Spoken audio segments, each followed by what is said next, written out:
हरे कृष्णा. श्रीमद भागवतम स्कंद 4 अध्याय 6. अध्यायाचं नाव आहे ब्रह्मदेवांद्वारे भगवान शिवांचे सांत्वन. आतापर्यंत आपले 45 श्लोक वाचून झाले आहेत आणि आता आपण 46वा वाचणार आहोत. तर यामध्ये ब्रह्माजी शिवजींचे सांत्वन करीत आहेत. आपण श्रील प्रभुपादांना प्रार्थना करूया की आपण हे भागवतम वाचण्याचा जो प्रयत्न करीत आहोत त्यात आपल्याला यश मिळो. श्लोक 46 भाषांतर. हे प्रभू, ज्या भक्तांनी आपले जीवन सर्वतोभावे तुमच्या चरण कमलांशी समर्पित केले आहे ते प्रत्येक जीव मात्रांच्या ठाई परमात्म्याच्या रूपामध्ये तुमची उपस्थित निश्चितपणे पाहतात. म्हणजे कोण? जे भक्त आहेत त्यांनी काय केलंय? सर्व जीवन भगवंतांच्या चरण कमलाशी समर्पित केलंय. ते भक्त काय करतात? सगळ्या प्राणी मात्रांच्या ठाई म्हणजे ठिकाणी परमात्म्याच्या रूपामध्ये, म्हणजे प्रत्येक ते जाणतात की सगळ्यांच्या हृदयात कोण आहे? परमात्म्याच्या रूपात भगवंत उपस्थित आहे असं समजतात, निश्चितपणे पाहतात. आणि म्हणून ते म्हणजे कोण? हे भक्त.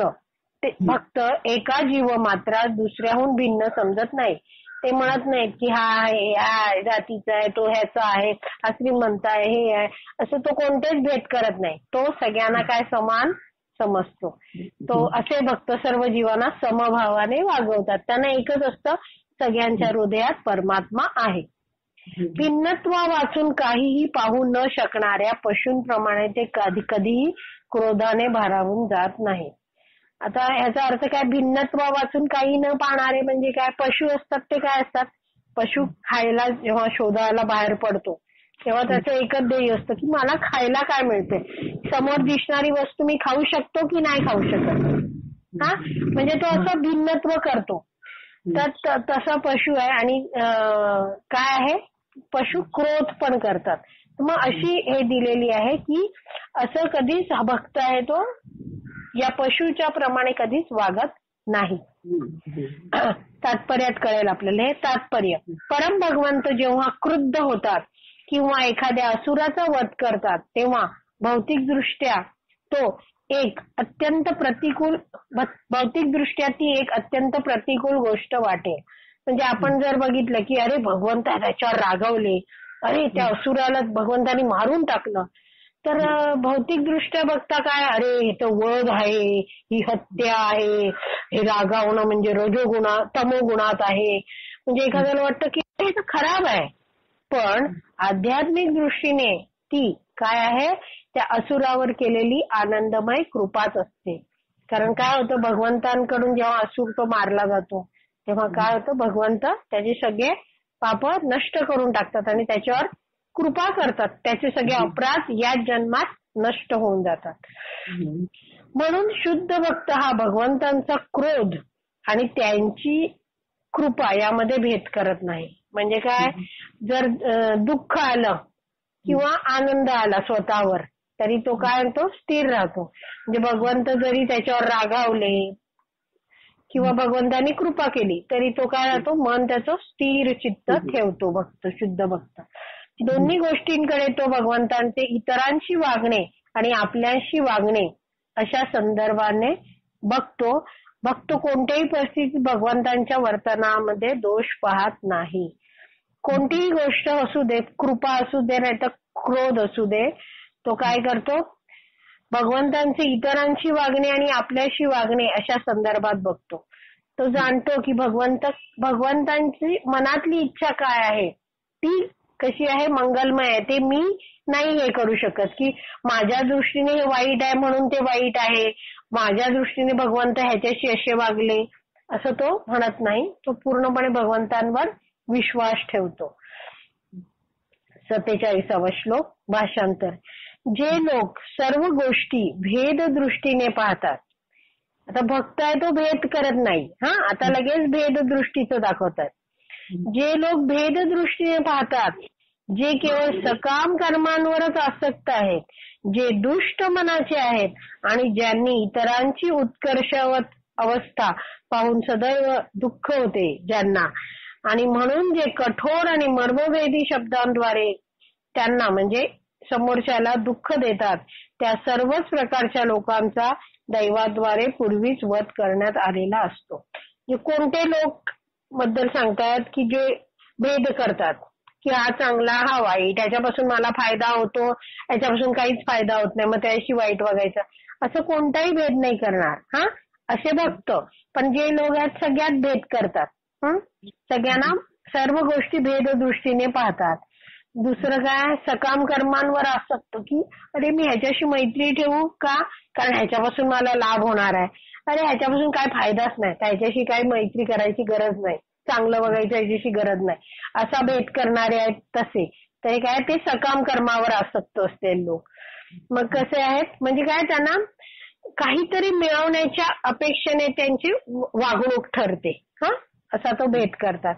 जे दुष्ट मनाचे आहेत, दुष्ट आहेत जे, आणि काय आहेत, ज्यांना इतरांची उत्कर्षावस्था म्हणजे कोणाची प्रगती आहे, कोणाला टाळ्या मिळाल्या, कोणाची स्तुती झाली, कोणाला शुभेच्छा मिळाल्या, कोणाला खूप मोठं यश मिळालं तर लगेच उत्कर्ष झाला म्हणतात. तर असं पाहून लगेच काय होतं, ज्यांच्या पोटात लगेच खूप दुखायला लागतं, हा, ज्यांचं सदैव दुःख होतं असे लोक. आणि मग ते काय करतात, दुःख झालंय ना दुसऱ्यांचं आनंद बघून, उत्कर्ष बघून, तर मग ते लोक काय करतात, जे कठोर आणि मर्मभेदी शब्दांद्वारे ज्यांचं उत्कर्ष झालंय त्यांना दुःख देतात. मला संधी मिळाली असती तर मी पण केलं असतं, तुझं काय तेवढं कौतुक. असं म्हणजे काय आहे, कधीच दुसऱ्यांना ते अप्रिशिएट करत नाहीत, कधीच दुसऱ्यांचं कौतुक करत नाहीत. अशी लोक उलट काय करतात, आपल्या कठोर आणि मर्मभेदी शब्दबाणांनी समोरच्याला घायाळ करून टाकतात. मर्मभेदी म्हणजे बरोबर दुसऱ्याचं दुःख बघायचं आणि त्या मर्मावर बोट ठेवून त्याची काय कमी आहे त्याचं सारखं त्याच्याबद्दल त्याला टोचून टोचून बोलणं, असं बोलून दुःख देतात. अशा सर्वच प्रकारच्या लोकांचा काय झालेला आहे, दैवाद्वारे पूर्वीच वध करण्यात आलेला असतो. म्हणजे काय आहे, ते जरी काय आहेत, जिवंत आहेत, तरी काय झालेलं आहे, त्यांनी आपली इतकी खराब कर्म केली आहेत, ते जिवंत असून कसे आहेत, मृतच आहेत, कारण ते सर्वांना त्रास देणारे आहेत. आणि दैवाने कर्माद्वारे काय झालेलं आहे, दैव असं आहे ना, आपण म्हणतो की दैव जाणिले कुणी, त्या दैवाद्वारे त्याचा वध झालेला आहे, आधीच झालेला आहे. दुसरं काय, दुसऱ्यांनी कोणी काय करायलाच नको असं. अशा प्रकारे म्हणजे आता हे कोणाच्या संदर्भात म्हणतात, ब्रह्माजी दक्षाने हे सगळं केलेलं आहे, भेद केलाय शिवजींच्या बाबतीत. सकाम कर्मासाठी त्यांनी यज्ञ केला, नंतर त्यांनी दुष्टत्वाने काय केलं, शिवजींना अतिशय खराब म्हटलं की तू असं आहे, तुझे डोळे असे आहे, तुझं मुख असं आहे, तू इतकं घाणेरडा राहतो वगैरे म्हटलं. त्यांना सगळे वाहवा करतात, महादेव करतात, महान म्हणतात. तर ह्यांना दक्षाला त्रास होऊन त्यांना टीका केली, त्यांचा अपराध केला, यज्ञामधलं त्यांचा हवीर भाग त्यांना द्यायचा असतो तो त्यात काढून टाकला त्यांना, नंतर यज्ञाला न बोलवून त्यांचा अपमान केला, त्यांच्या मुलीकडे दुर्लक्ष केलं. असं सगळी पाप कोणी केलेली आहे, दक्षाने केलेली आहे. म्हणून ब्रह्माजी हे म्हणतायत की असा जो आहे त्याचा दैवाद्वारे आधीच वध झालेला आहे. तर अशा प्रकारे तुमच्यासारख्या श्रेष्ठ पुरुषांनी, म्हणजे हे शिवजी तुमच्यासारख्या श्रेष्ठ पुरुषांनी पुन्हा त्यांची हत्या करण्याची आवश्यकता नाही. म्हणजे आता काय आहे, त्यांची हत्या झाली आहे ती काही करायची आवश्यकता नाहीये ऍक्च्युली. तात्पर्य, भौतिकवादी लोकांना आणि भौतिक लाभ प्राप्तीसाठी सकाम कर्मे करण्यात सदैव निमग्न असणाऱ्या लोकांना इतरांच्या जीवनामध्ये झालेला उत्कर्ष पाहणे सहन होत नाही. भौतिकवादी लोक म्हणजे काय, जे भौतिक इंद्रिय तृप्तीचा विचार करतात आणि भौतिक लाभासाठी सकाम कर्म करतात, ते कसे असतात, त्यांना इतरांचा उत्कर्ष आपण पाहिलं की त्यांना सहन होत नाही.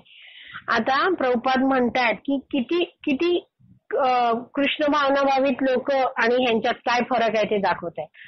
काही कृष्ण भावनाभावित व्यक्तींचा अपवाद सोडता संपूर्ण जगच अशा मत्सरग्रस्त लोकांनी भरलेले आहे. बघा, एक ऍडव्हर्टाईज यायची पूर्वी, नेबर्स एन्व्ही ओनर्स प्राईड, आणि कुठचा तरी टीव्ही होता, मला आता आठवत नाही. म्हणजे काय त्याच्यात दिलं होतं की हा तुम्ही टीव्ही घ्या, म्हणजे तुमचे शेजारचे आहेत ते काय होतील, तुमचा मत्सर करतील की अरे यांच्याकडे हा टीव्ही आहे. हा, आणि नेबर्स एनवी, म्हणजे सगळे नेबर म्हणजे शेजारी, एनवी करतील म्हणजे मत्सर करतील, द्वेष करतील.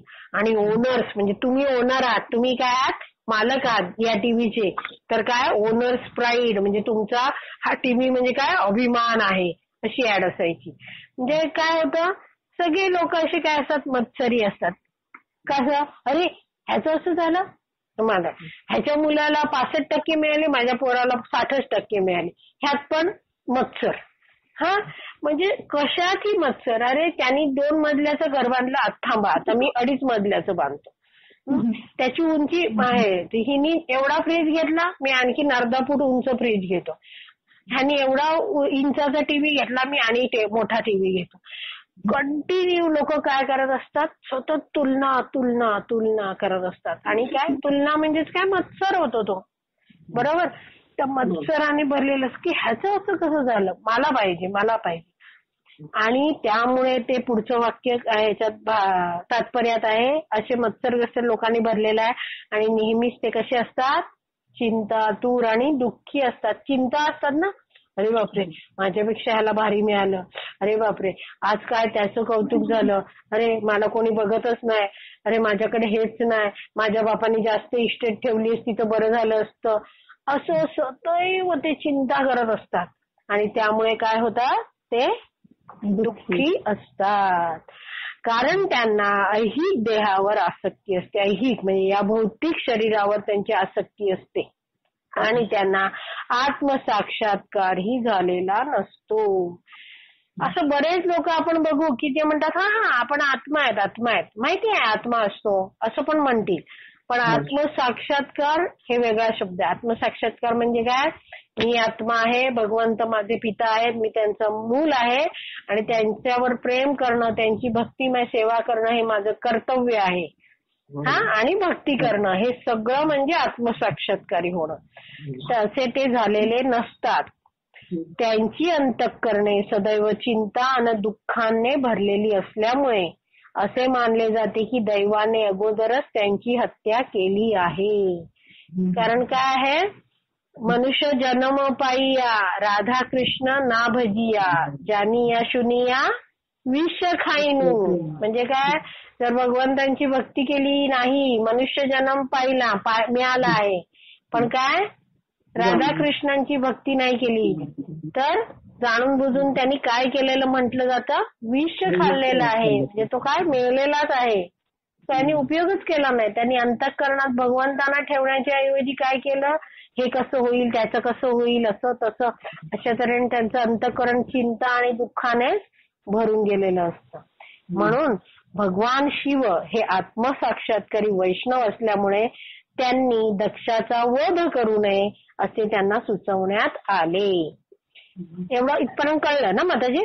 वैष्णवाचे वर्णन पर दुःख दुःखी असे करण्यात येते. वैष्णवांना काय म्हणतात, पर दुःख दुःखी. दुसऱ्यांचं दुःख पाहून त्यांना लगेच दुःख होतं. कारण तो जीवनाच्या कोणत्याही अवस्थेत कधीच दुःखग्रस्त होत नाही. कसा आहे, वैष्णव जो आहे तो स्वतः दुःखी होत नाही की मला दुःख म्हणजे मला हे सुख नाही मिळालं, मला कोणी माझा अपमान केला म्हणून मी दुःखी व्हावं, असं भक्त, खरा भक्त कधीच करत नाही. तो काय करतो, स्वतः दुःखग्रस्त होत नाही कोणत्याही अवस्थेत, सर्व अवस्थेत तो समाधानी राहतो. दुःख आला तरी म्हणतो की भगवंतांची कृपा आहे आणि पुढे जात राहतो भक्ती करत. मात्र तो भक्त काय करतो, इतरांना दुःखी झालेले पाहून स्वतःही दुःखी होतो. इतरांचं दुःख त्याला दुःख देतं की अरे अरे ह्याला काय झालं, आणि तो मदत करतो. ठीक आहे. यास्तव म्हणजे वैष्णवाने शरीराच्या वा मनाच्या कोणत्याही कृतीद्वारे इतरांची हत्या करण्याचा प्रयत्न करू नये. कशी काय सांगितलंय प्रभुपादांनी, जबरदस्त वाक्य लिहिलंय. वैष्णवाने शरीराच्या वा मनाच्या कोणत्याही कृतीद्वारे इतरांची हत्या करू नये. म्हणजे काय, शरीराने तर हत्या होऊ शकतेच, पण कशी आहे, मनाच्या पण कोणत्याही कृतीद्वारे आपण मनातल्या मनात जळतो ना एखाद्यावर, हे असू दे, त्याचं एवढं होतं, खाऊ देत, असं होऊ दे, तसं होऊ दे, असं आपल्याला खूप वाईट सवय असते. तर काय आहे, ती मनातल्या पण कृतीने लोकांची हत्या करण्याचा प्रयत्न करायचा नाही. तर इतरांवरील करुणेमुळे त्यांची, म्हणजे हा जो भक्त आहे तो काय करतो, इतरांवर त्याची करुणा असते. अरे अरे ह्याच्याकडे हे नाहीये, अरे ह्याला भक्तीतलं हे जास्त माहित नाहीये किंवा ह्याला भक्तीबद्दल काहीच माहित नाही, तर त्याला भक्ताला करुणा दाटून येते इतरांबद्दल आणि तो त्यांना मदत करतो. तात्पर्यात, तर इतरांवरील करुणेमुळे त्यांची कृष्ण भावना पुनर्जीवित करण्याचा प्रयत्न करावा. भक्ताने काय करावं, जे लोकांना माहिती नाहीये भक्तीबद्दल, जे दुःखात आहेत, त्यांना कृपा करून त्यांच्यावर करुणेने काय त्यांच्यातली कृष्ण भक्ती जागृत करण्यासाठी प्रयत्न करावा. ठीक आहे. कृष्ण भावनामृत आंदोलनाने जगातील मत्सरी लोकांना मायेच्या मगरमिठीतून मुक्त करण्याच्या प्रयत्नास प्रारंभ केला आहे आणि या प्रयत्नात भक्त जरी काही वेळा संकटात सापडत असले तरी ते पूर्णतः सहनशील होऊन हे आंदोलन पुढे नेत आहेत. आता प्रभुपाद हे भागवतम कुठे लिहित आहेत, फॉरेनला असताना अमेरिकेत लिहित होते आणि तिथे जोरात प्रचार चालला होता. म्हणजे काय दिलंय की कृष्ण भावना आंदोलनाने ह्या जगातल्या मत्सरी जी लोक आहेत ते सगळे मायेच्या मगरमिठीत अडकलेत, त्यांना मुक्त करण्याच्या प्रयत्नाला काय झालेला आहे, प्रारंभ झाला आहे. आणि या प्रयत्नात भक्त जरी काही वेळा संकटात सापडत असले, आता तुम्ही जर रशियात बघितलं ना, जर रशियात प्रभुपादांनी एका भक्ताला फक्त 3 दिवस प्रचार केला होता. कारण रशिया असं हे त्यावेळी होतं की तिथे आपण कोणी भक्त जाऊ शकत नाही, भक्ताच्या वेशात राहू शकत नाही तिकडे. तर त्या एका भक्ताने, म्हणजे प्रभुपादांनी त्या एका भक्तांना एवढी शक्ती प्रदान केली, त्या एकट्या भक्ताने एवढा लपून छपून प्रचार केला. भगवद्गीतेचे अनेक झेरॉक्स काढायचा तो पानांची, आणि आपण कसं अख्खं पुस्तक असतं ना भगवद्गीता, तसे लोकांकडे 2-4 श्लोकांचे अर्थ म्हणजे 2-4 पानांचे झेरॉक्स असायचे फक्त. कित्येक भक्त 30-4-5 पानं अनेक दिवस वाचत राहायचे. मग गपचूप त्यांना आणखीन भक्त काही कागद आणून द्यायचे. ते झेरॉक्स कित्येक वेळा झेरॉक्स काढून इतकं अस्पष्ट झालेलं असायचं की त्यांना दिसायलाही त्रास व्हायचा. पण ते तरीही हे प्रभुपादांचे शब्द आहेत म्हणून अतिशय प्रेमाने वाचायचे ते आणि खूप दृढपणे भक्ती करायचे. आणि अनेक भक्तांना असे पुस्तक वितरण करताना सापडले असताना रशियाच्या पोलिसांनी खूप त्रास दिला. त्यांना जेलमध्ये टाकले, त्यांना नुसतं पाव खायला द्यायचे, सगळं त्यांच्याकडून काढून घेतलं होतं, जपमाळा वगैरे.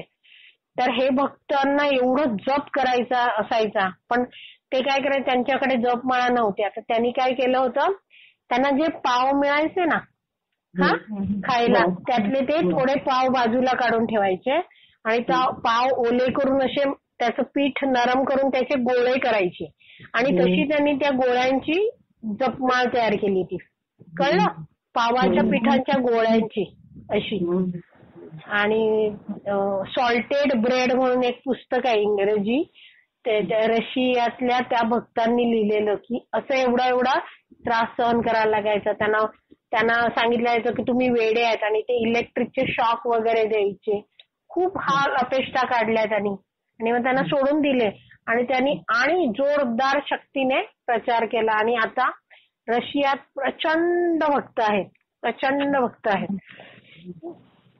तर त्यामुळे प्रभुपाद म्हणतात की या प्रयत्नामध्ये, प्रचाराच्या प्रयत्नामध्ये भक्त जरी काही वेळा संकटात सापडत असले तरी ते पूर्णतः सहनशील होऊन हे आंदोलन पुढे नेत आहेत. ठीक आहे. या संदर्भात श्री चैतन्य महाप्रभू म्हणतात की तृणादपि शुनीचेन तरोरपि सहिष्णुना अमानेन मानदेन कीर्तनीय सदा हरी. म्हणजे काय, तृणादपि शुनीचेन म्हणजे काय, मनुष्याने तृण म्हणजे गवत. स्वतःला मार्गावरील गवताच्या पात्यापेक्षाही हीन समजावे. एक मिनिट हा माताजी. हीन समजावे. आणि मनाच्या अशा विनम्र अवस्थेमध्ये भगवंतांच्या पवित्र नामाचे कीर्तन करावे. स्वतःला काय समजायचं, आपण म्हणतो ना मी म्हणजे कोण, मी असं, आम्ही एवढा शिकलेला वगैरे, असं काहीच नाही. गवताचं पातं कसं असतं, हीन एकदम खाली नम्र असतं. तसंच काय, तशी मनाची अवस्था ठेवायची आणि भगवंतांचं नाम कीर्तन करायचं, नाम जप करायचा. त्यांनी काय करायचं, तरोरपी सहिष्णू नाम, त्याने वृक्षापेक्षाही अधिक सहनशील व्हावे. वृक्ष कसा उन्हात पण उभा आहे, पावसात उभा आहे, पण सगळ्यांना सावली देतो. ठीक आहे, तसं त्यांनी भक्तांनी सहनशील असावं. अमानिना म्हणजे काय, मानाची अपेक्षा ठेवायची नाही. की मी असं आहे, मी एवढी माझी पोझिशन आहे, असं काही मानायचं नाही. मिथ्या प्रतिष्ठेच्या भावनेतनं मुक्त पाहिजे. अमानिना, मान घ्यायची अपेक्षा करायची नाही. पण पुढचं काय शब्द आहे, मान देणं, पण इतरांना मात्र मान देणं म्हणजे मान द्यायचा. इतरांना सर्व प्रकारच्या इतरांना आदर द्यावा. कीर्तनीय सदा हरिही म्हणजे काय, अशी जर मनाची विनम्र अवस्था असेल आणि जर त्यांनी सगळ्यांना तो मान देतो आणि स्वतः मानाची अपेक्षा करत नसेल आणि तो सहनशील असेल, तर अशा मनाच्या अवस्थेमध्ये मनुष्य काय करू शकतो, अखंड पवित्र हरिनामाचा जप करू शकतो. शिक्षाष्टकमचं हे 3रं कडवं आहे. ठीक आहे. एका वैष्णवाने हरिदास ठाकूर आणि नित्यानंद प्रभूंसारख्या वैष्णवांचे तसेच येशू ख्रिस्तासारख्या महान पुरुषांचे उदाहरण अनुसरावे. इथे प्रभुपाद सांगतायत, काही उदाहरण देतात. त्यात हरिदास ठाकूर चैतन्य महाप्रभू असतानाच हरिदास ठाकूर होते. त्यांना नामाचार्य म्हटलं जायचं. ते दिवसभरात 192 माळा जप करायचे असं वगैरे. आणि ते नित्यानंद तर माहितीयेच आपल्याला, चैतन्य महाप्रभूंवर नित्यानंद असायचे, जे बलरामजींचे अवतार आहेत ते. तर हे सगळे काय आहेत, हे वैष्णव आहेत. ते काय, तिकडे त्यांनी प्रकट काय केलं, स्वतःला एक भक्त म्हणून प्रकट केलं. आणि प्रभुपाद इथे आणखीन येशू ख्रिस्तांचं उदाहरण देतात. कारण प्रभुपाद कुठे आहेत, तिकडे विदेशात आहेत. त्यांना अनेक फॉरेनर्स जे भक्त आहेत ते काय आहेत, ख्रिश्चन आहेत. त्यांना प्रचार करतानाही प्रभुपाद तिकडचं पण उदाहरण द्यायचे की कसं येशू ख्रिस्ताने महानता दाखवली, प्रचार केला, त्यांच्यावर एवढी संकट आली तरी ते कधीही ढळले नाहीत. तर हे म्हणून प्रभुपाद हे पण उदाहरण देत आहेत. जो आधीच मरण पावला आहे त्याला पुन्हा मारण्याची काहीच आवश्यकता नाही. तथापि येथे हेही ध्यानात घेतले पाहिजे, वैष्णवाने जरी व्यक्तिगत अपमान सहन करावा असे असले तरी त्याने भगवान विष्णू किंवा अन्य वैष्णवांची निंदा मुळीच सहन करू नये. तर इथे काय दिलेलं आहे, एक तर हे वरचं दिलेलं आहे की काय, की हे महान पुरुष आहेत, त्यांनी त्यांच्यावर अनेकांनी हे केलं. आता जसं हरिदास ठाकूर आहेत, त्यांनाही जे एक हे होते काय म्हणतात मुसलमान राजे, त्यांनी काय म्हटलं की तुम्ही हरिनाम घेता म्हणून काय तुम्हाला आम्ही 22 मार्केटमध्ये असे छोटे छोटे बाजारपेठा असतात त्यात आम्ही मारू, हे बंद करा तुम्ही. पण काय झालं, 22 ठिकाणी त्यांना मारलं तरी त्यांचं हरिनाम घेणं त्यांनी थांबवलं नाही. पण जे कोणी त्रास देत होते त्यांनाही त्यांनी कधीच दोष दिला नाही किंवा वाईट म्हटलं नाही, ते सहनशील राहिले. तसंच नित्यानंद प्रभूंवर जगाई मधाईंना ते प्रचार करायला गेले होते तेव्हा त्यांच्यावरही हल्ला केला गेला, पण नित्यानंद प्रभूंनीही त्यांना नंतर त्यांच्यासाठी कृपाच मागितली चैतन्य महाप्रभूंकडे. येशू ख्रिस्तांना सुळावर चढविले तरी त्यांनी कोणालाही वाईट म्हटलं नाही. ते म्हटले की ह्यांना चांगली बुद्धी मिळू दे म्हणून, ते काय करतात ते त्यांनाच कळत नाही असं. त्यामुळे हे जे वैष्णव आहेत हे काय विचार करतात, ते जे वाईट कार्य करणारी माणसं जी आहेत समोरची, ही आधी दैवाने काय झालेली आहे, ती मेलेली आहेत, त्यांना पुन्हा आणखीन मारण्याची काही गरज नाही असा विचार करतात. आणि प्रभुपाद पुढे सांगतात, मात्र वैष्णवांनी व्यक्तिगत अपमान असेल तर सहन करावा, स्वतःला आहे तर, म्हणजे माझा अपमान झाला तर मी तो सहन करायला पाहिजे. पण भगवंत विष्णूंची किंवा इतर वैष्णवांची जर कोणी अपमान करत असेल, निंदा करत असेल, तर तो सहन केला नाही पाहिजे. ठीक आहे. हा, म्हणजे इथे अमानीनं मान देणं हे ठीक आहे, स्वतः मानाची अपेक्षा करायची नाही, इतरांना मान द्यायचा. पण जर समोरचा जर माणूस आपल्या भगवंतांना वाईट म्हणतोय किंवा वैष्णवांची निंदा करतोय, तर ते आपण सहन करू नये. पुढे जायचं 48वा श्लोक. ठीक आहे. 48 हे भाषांतर. हे प्रभू, अगोदरच परम भगवंतांच्या दुर्लंघ्य मायाशक्तीने भ्रमित झालेल्या भौतिकवाद्यांनी एखाद्या ठिकाणी जरी कधी अपराध केला तरी साधू पुरुष आपल्या करुणेमुळे त्यांचे अपराध गांभीर्याने घेत नाही. आता काय दिलेलं आहे की ब्रह्मजी काय म्हणतात की जर एखादा माणूस आहे, काय आहे तो, भौतिकवादी आहे, त्यांनी काय तो मायाशक्तीने प्रभावित झालाय, तो ह्या प्रकृतीच्या 3 गुणांमध्ये अडकलाय, इथे इंद्रिय तृप्ती करत बसलाय तो.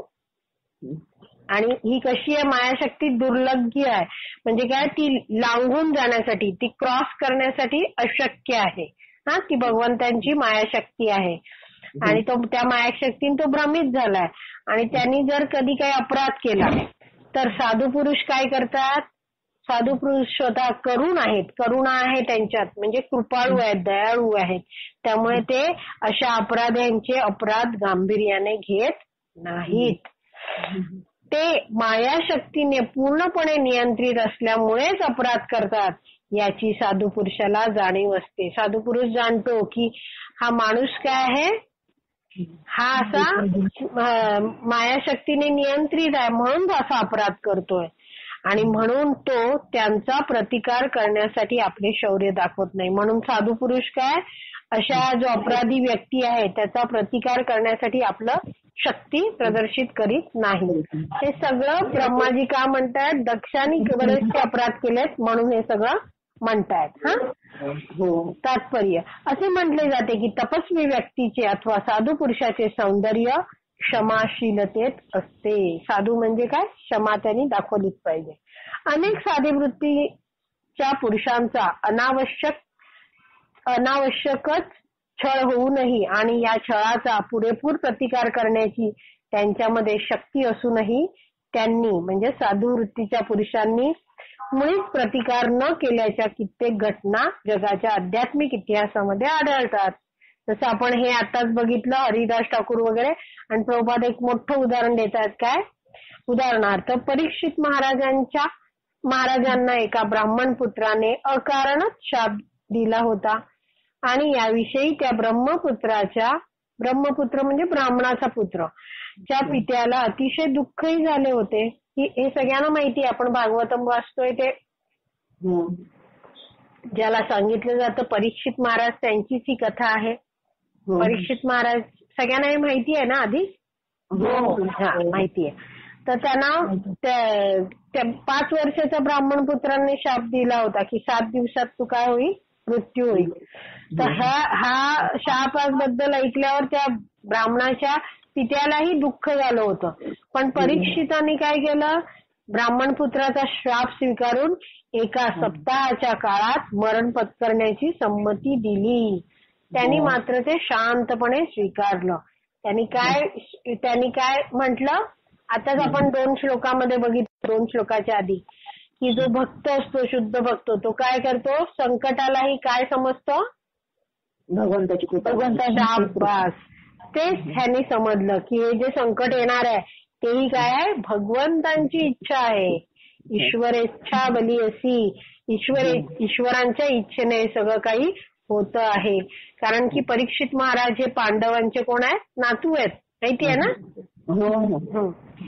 तर म्हणजे अर्जुनाचा मुलगा कोण, अभिमन्यू, आणि अभिमन्यूचा मुलगा परीक्षित.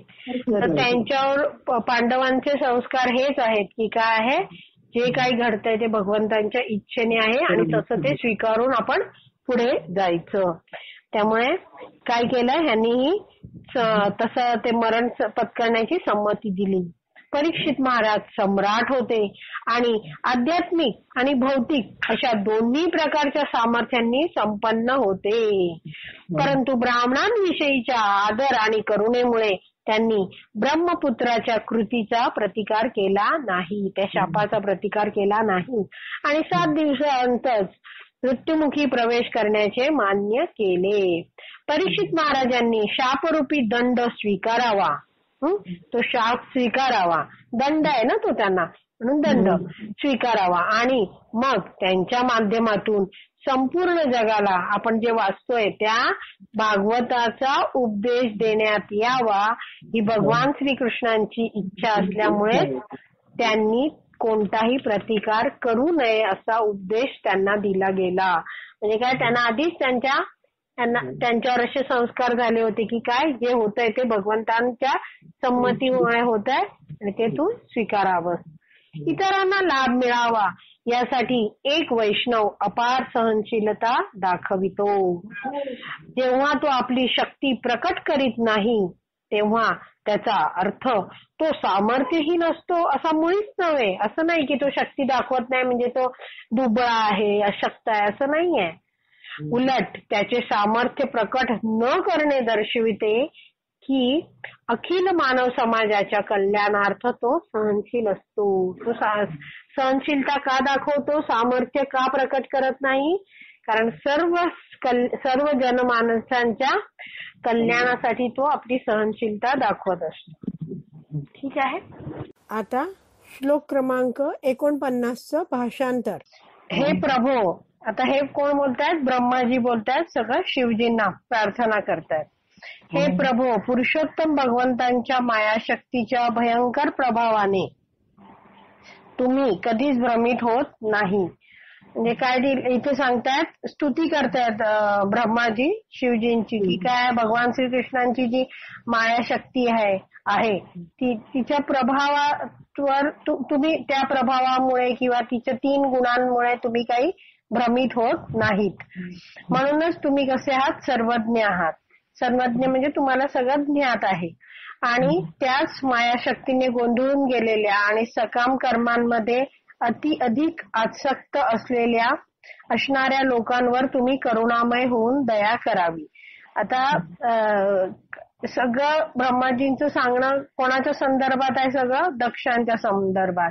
म्हणून काय सांगितलंय, दक्ष कसे आहेत, मायाशक्तीने हे गोंधळलेले आहेत, सकाम कर्मामध्ये अतिशय आसक्त आहेत, त्यामुळे त्यांनी तो यज्ञ केला आणि मानाची अपेक्षा केली आणि मग तुमचा अपमान केला, ते सगळं असं आहे.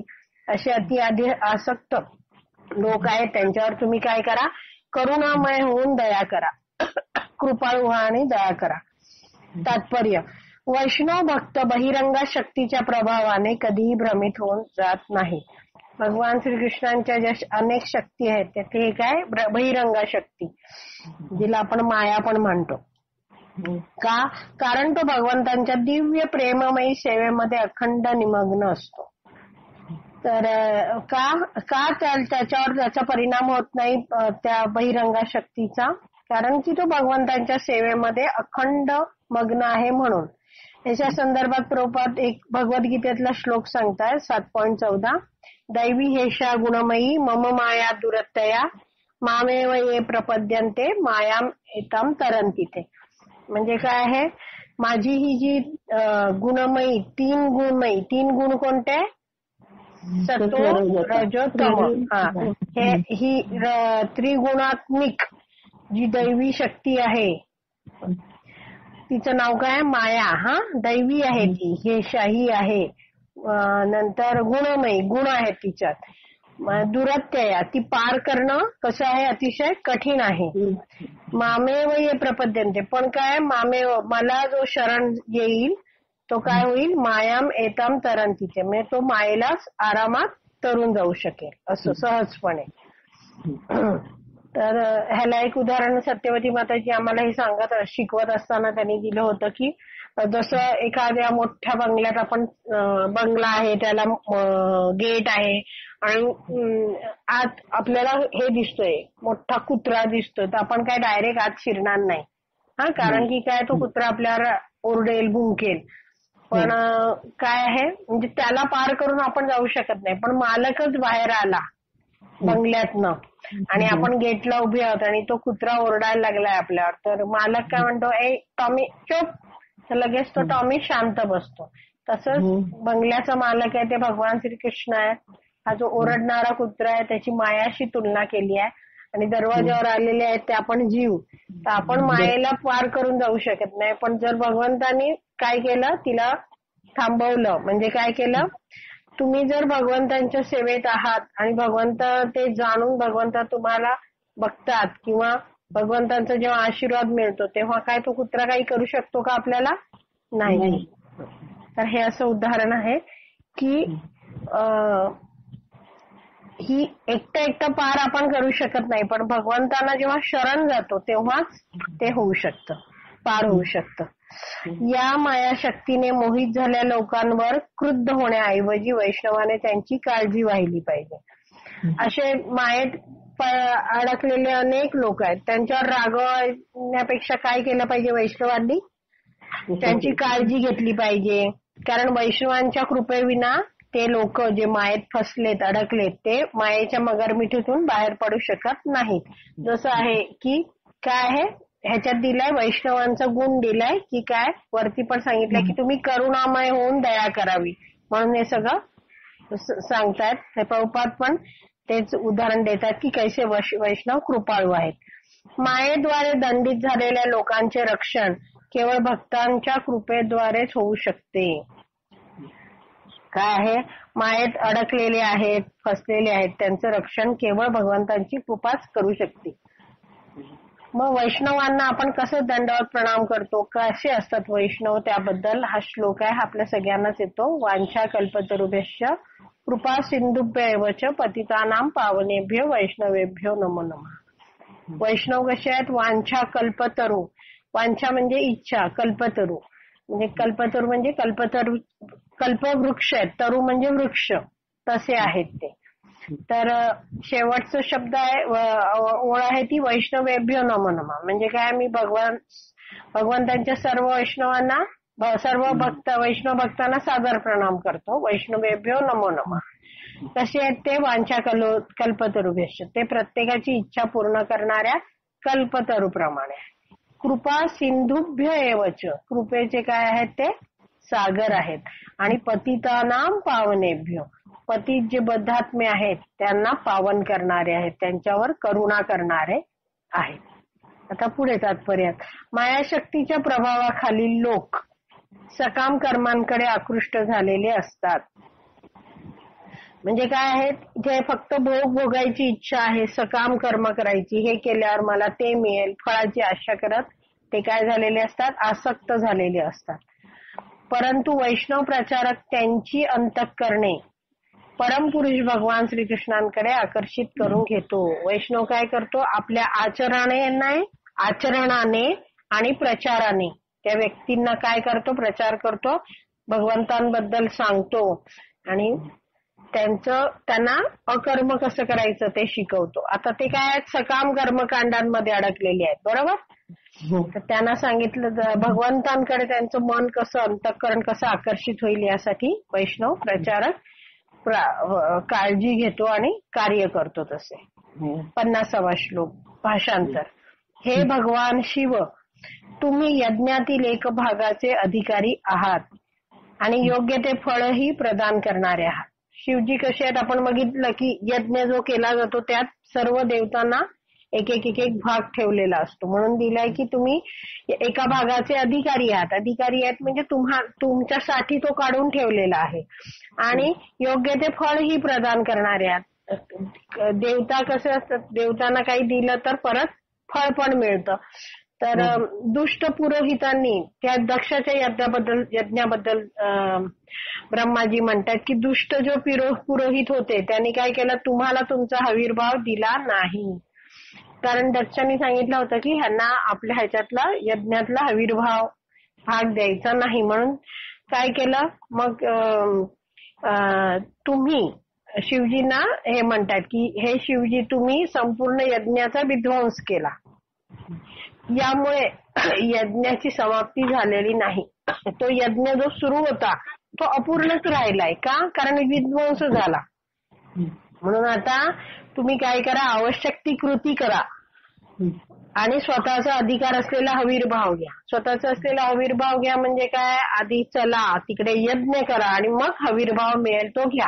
हा, असं म्हणून सांगितलंय की कृती करावी, आवश्यक ती कृती करावी. 51वा श्लोक. हे भगवान, आता जे मेनली जखमी झाले त्यांच्याबद्दल सांगतायत ब्रह्माजी. हे भगवान शिवजींना सांगतात, तुमच्या कृपेने यज्ञ करता दक्ष पुन्हा जिवंत व्हावा, भगदेवाला पुन्हा नेत्र मिळावेत, भृगु ऋषींना मिशा याव्यात आणि कुशदेवाच्या दातांची पूर्ववत वाढ व्हावी. 52वा श्लोक. हे भगवान शिव, तुमच्या सैनिकांनी ज्या देवतांचे आणि पुरोहितांचे अवयव तोडलेले आहेत त्यांच्या सर्व दुखापती तुमच्या कृपेने बऱ्या व्हाव्यात. 53वा श्लोक. हे यज्ञ विध्वंसका. जर श्लोकाचं 53 श्लोकाचा शेवटचा शब्द बघितला, यज्ञ हन, हन म्हणजे विध्वंसक, यज्ञाचं विध्वंसक आहेत तुम्ही, तर कृपया तुमचा यज्ञातील भाग ग्रहण करा आणि तुमच्याच कृपेने आज हा यज्ञ पूर्णत्वास जाऊ देत. अशा प्रार्थना अर्पण केल्या. तात्पर्यात प्रभुपाद सांगतात, यज्ञ म्हणजे पुरुषोत्तम भगवंतांना प्रसन्न करून घेण्यासाठी केला जाणारा होय. भागवतमच्या प्रथम स्कंदातील 2ऱ्या अध्यायामध्ये असे म्हटले आहे की आपल्या कृतीने परम भगवंत संतुष्ट आहेत अथवा नाहीत ते प्रत्येक मनुष्याने जाणून घेण्याचा प्रयत्न केला पाहिजे. जर तुम्ही बघाल 1.2.13 श्लोक, तर तो म्हणतो संसिद्धीर हरितोषणम. म्हणजे काय, मनुष्य जीवनात पूर्णत्व कधी येते, पूर्णत्व कधी प्राप्त होते, हरितोषणम, भगवंतांची प्रसन्नता होते तेव्हाच काय होतं, परिपूर्णता येते. तर त्यामुळे आपण हे जाणू शकतो की काय आपली कोणती कार्य भगवंतांना आनंद देतात. ठीक आहे. दुसऱ्या शब्दात परम भगवंतांना प्रसन्न करणे हेच आपल्या कार्याचे अंतिम उद्दिष्ट असावे. आपलं ध्येय हेच असावं की माझ्या कार्याने काय व्हावं, भगवंतांना संतुष्टी मिळावी.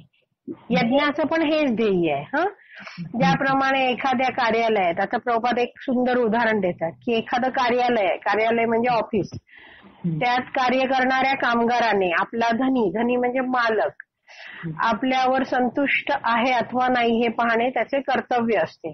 तो बघतो की अरे मी काम करतोय त्याने आपला मालक संतुष्ट होतोय की नाही, नाहीतर मी आणि चांगलं काम द्यायला पाहिजे असं. त्याचप्रमाणे पुरुषोत्तम श्री भगवान आपल्या म्हणजे मनुष्य विचार करतो, भक्त विचार करतो की पुरुषोत्तम श्री भगवान माझ्या कार्यांमुळे संतुष्ट होत आहेत किंवा नाहीत हे आपल्याला पाहायला पाहिजे. हे प्रत्येक मनुष्याचं कर्तव्य आहे. लक्षात आलं, हे आपलं कर्तव्य आहे. भगवंतांना संतुष्ट करणाऱ्या कार्यांचे वर्णन वैदिक शास्त्रांमध्ये करण्यात आले आहे. काय काय करायचं हे सगळं वैदिक शास्त्रांमध्ये सांगितलेलं आहे. आणि अशी कार्य आचरणात आणणे म्हणजेच यज्ञ होय. दुसऱ्या शब्दात भगवंतांच्या वतीने कार्य करण्यास यज्ञ असे म्हणतात. म्हणजे भगवंतांना प्रसन्न करण्यास जे काय केलं जातं ते यज्ञ आहे. यज्ञ प्रित्यर्थ न केलेले प्रत्येक कार्य हे भवबंधनास कारण असते. हे मनुष्याने निश्चितपणे जाणून घेतले पाहिजे. याविषयी स्पष्टीकरण भगवद्गीतेत 3.9 जो श्लोक आहे, यज्ञ अर्थात कर्मण्य अन्यत्र लोकोयम कर्मबंधन. म्हणजे काय आहे, जर भगवंतांसाठी कर्म नाही केलं तर काय होणार, कर्मबंधनात फसणार. श्री विष्णूंच्या संतुष्टी प्रित्यर्थ कार्य केले नाही तर आपले कर्म आपल्याला बंधनात टाकते. मनुष्याने स्वतःच्या इंद्रिय तृप्तीसाठी कार्य करू नये. प्रत्येकाने भगवंतांच्या आनंदासाठी कर्म करावे आणि हाच यज्ञ होय. दुसरा पॅरेग्राफ. दक्षाचा यज्ञ झाल्यानंतर सर्व देवतांना प्रसाद अर्थात भगवान श्री विष्णूंना अर्पण केलेल्या अन्नाचा उर्वरित भाग हवा होता. काय असतं, यज्ञ मध्ये भगवंतांना भोग दाखवला जातो. तर या सगळ्या देवतांना त्याचं अर्पण केलेला प्रसाद हवा असतो.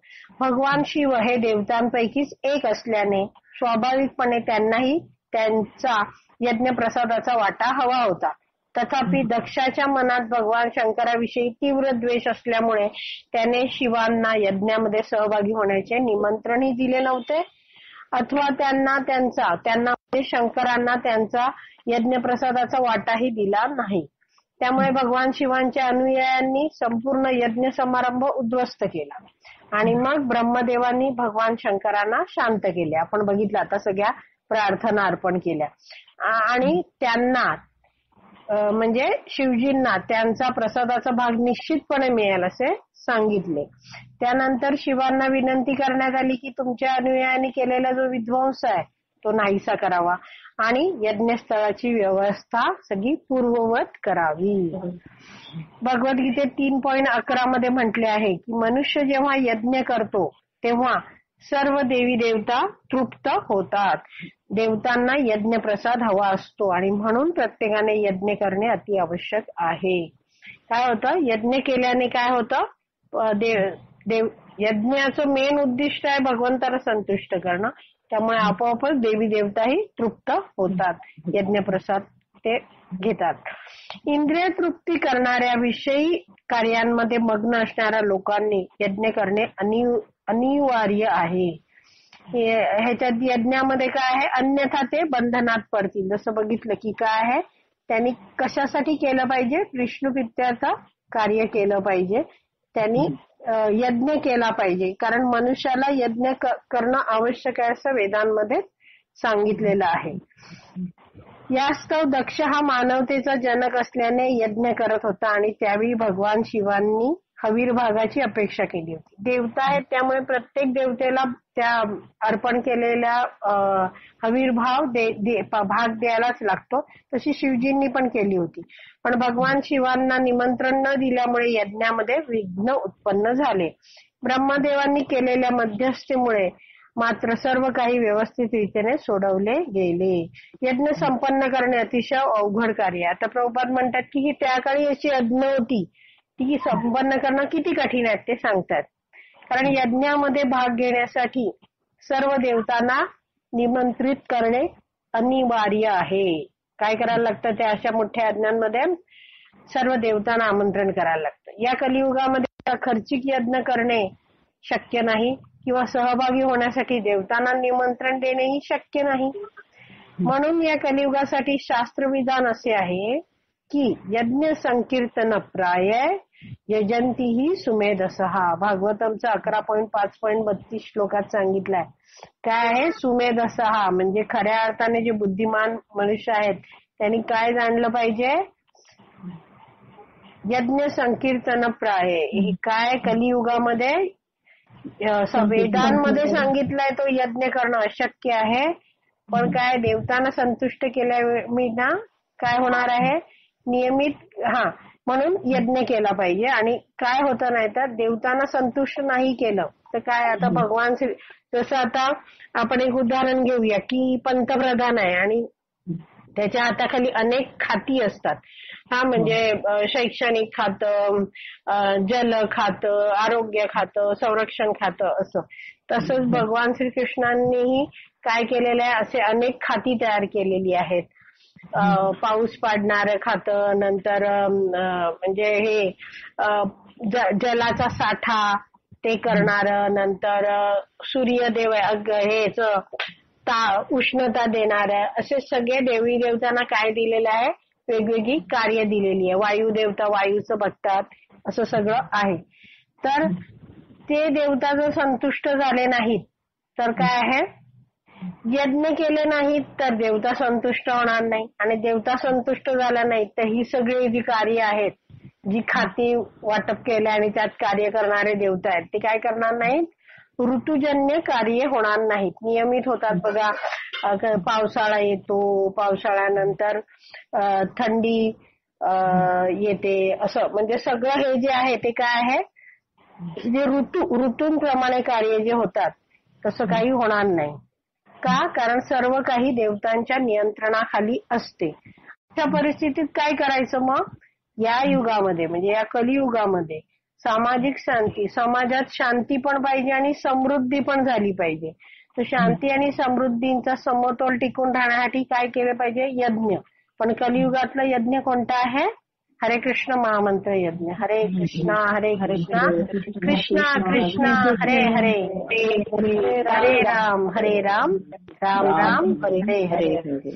तर या महामंत्राचा जप करून संकीर्तन यज्ञ नामक यज्ञाचे अनुष्ठान करावे. तर कोणता यज्ञ करायला पाहिजे या युगात मनुष्याने? संकीर्तन यज्ञ. सगळ्यांनी एकत्र येऊन कीर्तन केलं पाहिजे. त्यांनी इतरांना निमंत्रित करावे. त्यांनी काय करावे? इतरांना त्याच्यात आमंत्रण द्यावं. हरे कृष्ण महामंत्राचे कीर्तन करावे, प्रसाद वितरित करावा. या यज्ञाने देवता संतुष्ट होतील आणि मग संपूर्ण जगामध्ये शांती आणि समृद्धीचे साम्राज्य नांदू लागेल. वेदोक्त यज्ञ करण्यामधील आणखीन एक अडचण अशी, हे फार महत्वाचा पॉइंट दिलाय प्रभुपादांनी. वेदोक्त म्हणजे वेदांमध्ये सांगितलेला. यज्ञ करण्यात आणखीन कशी एक अडचण आहे की ज्याप्रमाणे दक्ष हा शंकरांना संतुष्ट करण्यात अपयशी ठरला. बरोबर? सगळे देवतांना संतुष्ट केले पण एक देव जे शंकर आहेत त्यांना असंतुष्ट केलं त्यांनी. तर त्यामुळे काय झालं? त्याचप्रमाणे जसा दक्ष शंकरांना संतुष्ट करण्यात अपयशी झाला त्याचप्रमाणे मनुष्याला लक्षावधी देवतांपैकी एकाही देवतेला संतुष्ट करण्यात जर अपयश आलं, एक कोणती तरी देवता राहून गेली, तर यज्ञामध्ये मोठा उत्पात घडून येतो. म्हणून काय सांगतात प्रभुपाद की ते तसे यज्ञ करणं आपल्याला काही शक्य नाही. म्हणून तथापि या युगामध्ये, या कलियुगामध्ये यज्ञ कर्म अतिशय सोपे करून देण्यात आले आहे. मनुष्याने यज्ञ रूपाने हरे कृष्ण मंत्राचे कीर्तन करावे. भगवान श्री कृष्णांना अशा प्रकारे संतुष्ट करून तो म्हणजे मनुष्य इतर सर्व देवतांना आपोआपच संतुष्ट करू शकतो. ठीक आहे? काही शंका आहे का? शेवटची ओळ वाचू. अशा रीतीने श्रीमद भागवतमच्या चौथ्या स्कंदातील ब्रह्मदेवांद्वारे भगवान शिवांचे सांत्वन नामक 6व्या अध्यायावरील भक्तिवेदांत तात्पर्य संपन्न.